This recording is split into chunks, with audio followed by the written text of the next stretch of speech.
ഒരിക്കൽ ജോലി കഴിഞ്ഞ് ജോൺ തൻ്റെ വീട്ടിലേക്ക് മടങ്ങുകയായിരുന്നു. താൻ മടങ്ങുമ്പോൾ തൻ്റെ ഉള്ളിൽ ഉള്ള ഒരേ ഒരു ചിന്ത അന്ന് രാവിലെ തൻ്റെ മകളോട് പറഞ്ഞ ഒരു വാക്കായിരുന്നു: ഞാൻ വൈകുന്നേരം തിരികെ വരുമ്പോൾ നമുക്ക് പാർക്കിൽ പോകണം, അവിടെയുള്ള കാഴ്ചകൾ കാണണം. താൻ ഒരിക്കലും തൻ്റെ മകളെ നിരാശപ്പെടുത്താൻ ആഗ്രഹിക്കാതെ തൻ്റെ വാഹനത്തിൻ്റെ ആക്സിലേറ്റർ ആഞ്ഞു ചവിട്ടി വേഗം താൻ വീട്ടിലേക്ക് വരികയായിരുന്നു. ഹൈവേയുടെ മുകളിലൂടെ ഓവർടേക്ക് ചെയ്ത് വരുമ്പോൾ തൻ്റെ കാഴ്ചയിൽ അടുത്തുള്ള റോഡ് സൈഡിൽ ഉള്ള ഒരു റെയിൽവേ ട്രാക്ക് കാണാൻ കഴിഞ്ഞു. ദൈവമേ എന്ന് അദ്ദേഹം ഉറക്കെ വിളിച്ചു. താഴേക്ക് ചാടുവാൻ ഒരുങ്ങി നിൽക്കുന്ന ഒരു വ്യക്തിയെയാണ് താൻ കണ്ടത്. താൻ വീട്ടിലെത്തേണ്ടത് ഏറ്റവും അത്യാവശ്യമാണ്, കാരണം തൻ്റെ മകൾ തന്നെ നോക്കി നിൽക്കുന്നു. എന്നാൽ തനിക്ക് മുൻപോട്ട് പോകാൻ കഴിഞ്ഞില്ല. കാരണം ആത്മഹത്യയ്ക്ക് വേണ്ടി തയ്യാറെടുത്ത് നിൽക്കുന്ന ഒരു മനുഷ്യനെ ജോൺ കാണുകയാണ്. തനിക്ക് തിരിച്ചു പോയേ കഴിയൂ, കാരണം വീട്ടിൽ തനിക്കായി കാത്തിരിക്കുന്ന തൻ്റെ മകളുടെ അടുത്തെത്തി അവളെ പാർക്കിൽ കൊണ്ടുപോകണം. എന്നാൽ അടുത്തുള്ള ബൈപ്പാസ് റോഡിൻ്റെ സൈഡിൽ കമ്പിവലയുടെ പിൻപിൽ പിടിച്ചുകൊണ്ട് താഴേക്ക് ചാടുവാൻ തയ്യാറെടുത്ത് നിൽക്കുന്ന ആ ഹതഭാഗ്യൻ്റെ അടുത്ത് ചില നിമിഷങ്ങൾക്ക് ശേഷം ജോൺ എത്തി. അദ്ദേഹം ഇങ്ങനെ അലറി: അവിടെ നിൽക്കൂ, ഞാനും ആ കമ്പിവലയുടെ അടുത്തേക്ക് വരികയാണ്. ഇത് കേട്ട് ആ മനുഷ്യൻ പറഞ്ഞു: എൻ്റെ അടുത്തേക്ക് വരരുത്, ഞാൻ എന്തു ചെയ്താലും ആർക്ക് എന്താണ് ഛേദം? ഇത് കേട്ട് ജോൺ പറഞ്ഞു: എനിക്ക് ഛേദമുണ്ട്. നിങ്ങളോട് സംസാരിക്കാൻ വേണ്ടി ഞാനിപ്പോൾ ഈ ഹൈവേയിൽ മടങ്ങിയെത്തിയത് എൻ്റെ ജീവൻ പോലും പണയം വെച്ചിട്ടാണ്.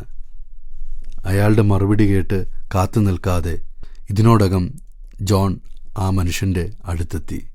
ആ സാധുവായ മനുഷ്യൻ വളരെ വിറയ്ക്കുന്ന കരങ്ങളോടെ ആ ജോണിനെ നോക്കി. 50 അടി താഴ്ചയുള്ള റെയിൽവേ ട്രാക്കിലേക്ക് ചാടി തയ്യാറാകാൻ നിൽക്കുന്ന ആ മനുഷ്യനെ തൻ്റെ ശരീരം കൊണ്ട് പൊതിഞ്ഞു. കമ്പിവേലിയുടെ അടിയിലുള്ള ബാറുകളിൽ കാലുകൾ ഉറപ്പിച്ചു നിർത്തി. എന്നാൽ ആ മനുഷ്യൻ തൻ്റെ ദീനസ്വരത്തിൽ ഇങ്ങനെ പറഞ്ഞു: മരിക്കാൻ എന്നെ അനുവദിക്കൂ. ഇത് കേട്ട് ജോൺ പറഞ്ഞു: നിങ്ങൾ വിഷമിക്കാതിരിക്കൂ, എന്തിനും പരിഹാരമുണ്ട്. അയാളെ ആശ്വസിപ്പിക്കാൻ ശ്രമിക്കുമ്പോഴേക്കും അവിടെയുണ്ടായിരുന്ന വേറൊരാൾ അദ്ദേഹത്തെ കണ്ടു. അദ്ദേഹം വേഗം പോലീസിൽ വിവരമറിയിച്ചു. അവരും ഓടിയെത്തി. അങ്ങനെ ചില നിമിഷങ്ങൾക്ക് ശേഷം എല്ലാവരും ചേർന്ന് അദ്ദേഹത്തെ രക്ഷപ്പെടുത്തി. എന്താണ് നിങ്ങളുടെ പ്രശ്നം? നമുക്കതേക്കുറിച്ച് സംസാരിക്കാം. ഇത് കേട്ട ആ മനുഷ്യൻ പറഞ്ഞു: എന്നെ വിടൂ, ഞാൻ താഴേക്ക് ചാടട്ടെ. പക്ഷെ അയാളെ വിടാൻ ജോൺ തയ്യാറായില്ല. ജോൺ പറഞ്ഞു: എന്നെയും കൊണ്ട് മാത്രമേ നിങ്ങൾക്ക് താഴേക്ക് ചാടാൻ കഴിയൂ. ഇതിനോടകം ആളുകൾ വന്ന് രണ്ടുപേരെയും രക്ഷപ്പെടുത്തി. എന്നെ ആർക്കും വേണ്ട, മരിക്കാൻ എന്നെ അനുവദിക്കുക. അപ്പോൾ അടുത്തു നിന്ന ആൾ പറഞ്ഞു: നിങ്ങൾ നിങ്ങളുടെ പുറകിലേക്ക് നോക്കൂ. നിങ്ങളുടെ ജീവൻ രക്ഷിക്കാൻ വേണ്ടി ഒരാൾ സ്വന്തം ജീവൻ പോലും പണയപ്പെടുത്തിയിരിക്കുകയാണ്. ഇത് കേട്ടപ്പോൾ ആ മനുഷ്യന് അല്പം സുബോധം വന്നു. അയാൾ പറഞ്ഞു: എനിക്കിനി ഇവിടെ നിൽക്കണ്ട, നമുക്ക് പോകാം. ഒരു അപരിചിതൻ്റെ ജീവൻ രക്ഷിക്കാൻ വേണ്ടി സ്വന്തം ജീവൻ പോലും പണയപ്പെടുത്താൻ ജോൺ തയ്യാറായി. ഇതാണ് ത്യാഗം, യഥാർത്ഥ ത്യാഗം. ജീവിതം മടുത്ത ആ മനുഷ്യനെ ജീവിക്കാൻ ഒരവസരം കൂടി ലഭിക്കണം എന്ന് ജോൺ ആഗ്രഹിച്ചു. അതുകൊണ്ട് സ്വന്തം ജീവൻ പോലും പണയപ്പെടുത്താൻ അദ്ദേഹം തയ്യാറായി. ഓരോരോ കാരണങ്ങളാൽ ജീവിതം മടുത്തതുകൊണ്ട് ഇനി ജീവിതം അവസാനിപ്പിച്ചേക്കാം എന്ന് കരുതുന്ന ആളുകളുടെ സംഖ്യ വർദ്ധിച്ചു വരികയാണ്. നമ്മുടെ നാട്ടിൽ ഇങ്ങനെയുള്ളവരെ സഹായിക്കാൻ പലർക്കും ഒരവസരം ലഭിച്ചിരുന്നെങ്കിൽ. ഓരോരോ കാരണങ്ങളാൽ ജീവിതത്തിൽ തളർന്ന അവശരായവരെ നാം പലപ്പോഴും കാണാറില്ലേ? അങ്ങനെയുള്ളവർക്ക് ജീവിതത്തിൽ പുത്തൻ പ്രതീക്ഷകൾ നൽകാൻ നമുക്ക് സാധിച്ചിരുന്നെങ്കിൽ എത്ര നന്നായിരുന്നു.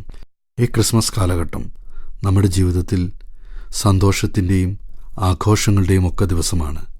എന്നാൽ നമുക്ക് ചുറ്റും തളർന്നിരിക്കുന്നവരെ ആശ്വസിപ്പിക്കാൻ, അവർക്ക് ഒരു കൈത്താങ്ങാകാൻ നമുക്കും കഴിയട്ടെ.